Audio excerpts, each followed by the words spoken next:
À Montpellier, on ne pouvait pas mieux commencer l'année. La France insoumise a soutenu la rencontre des quartiers populaires. Et on en a fait des belles rencontres. Le thème, la représentativité. Ce qui est fait pour vous, mais sans vous, c'est fait contre vous. Pourquoi est-ce qu'on n'existe nulle part en politique ? On m'a demandé parce que la troisième personne de notre liste était voilée, portait le foulard, de tout simplement la dégager. Il y a un vrai problème de démocratie dans nos quartiers populaires. Mais avec ce genre d'initiative, on peut trouver des solutions.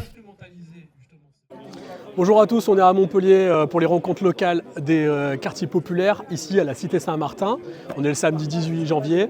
Donc on vient de terminer notre rencontre qui a duré toute l'après-midi. On a eu plusieurs tables rondes et ateliers autour du logement, comment constituer dès maintenant un syndicat de locataires pour avoir des victoires tout de suite.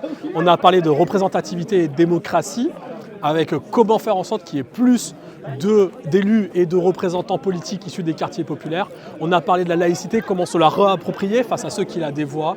Et enfin, on a eu deux superbes échanges avec la présence de nos élus municipaux qui sont venus et également de tous nos amis camarades militants, mais aussi des acteurs associatifs. Je voulais remercier nos invités, notamment Diangou Traoré qui est venu de Saint-Denis pour nous expliquer un peu comment elle combat chez elle dans sa ville de Saint-Denis. Mohamed Ben Saada, des quartiers nord de Marseille, pareil, venu nous expliquer comment à Marseille on s'auto-organise dans les quartiers populaires.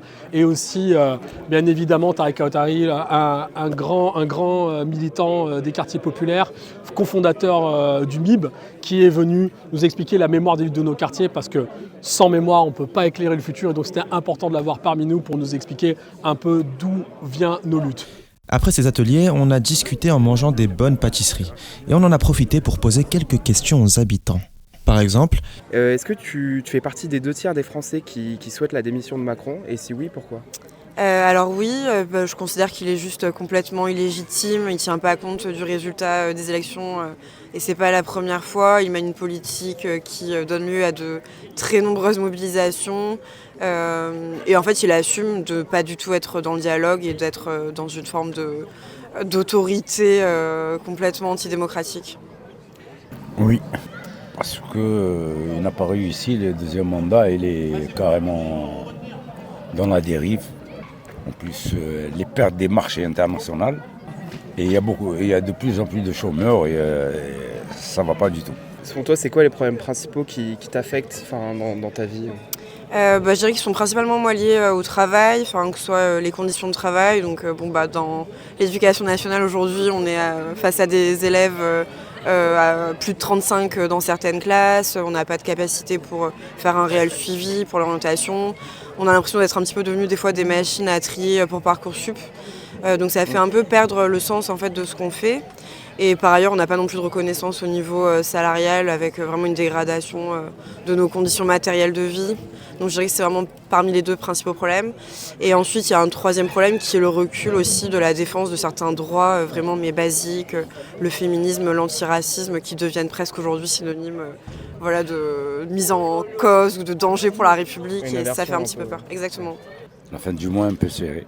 Voilà. Très bien. C'est ça.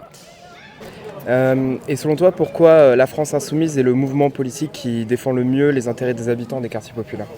Déjà parce que je pense qu'aujourd'hui c'est vraiment le seul mouvement qui parle vraiment des problématiques de racisme, de manque de logement, de dégradation des conditions des services publics dans ces quartiers. Et je pense aussi qu'il y a eu vraiment une ouverture aux dernières législatives à des candidats qui sont vraiment issus des quartiers populaires, qui sont des réels militants de terrain. Et on ne peut que espérer que ça s'approfondisse par la suite. Très bien, merci beaucoup Marguerite. Merci. Voilà, maintenant on se donne rendez-vous à Toulouse le 1er février pour les rencontres nationales.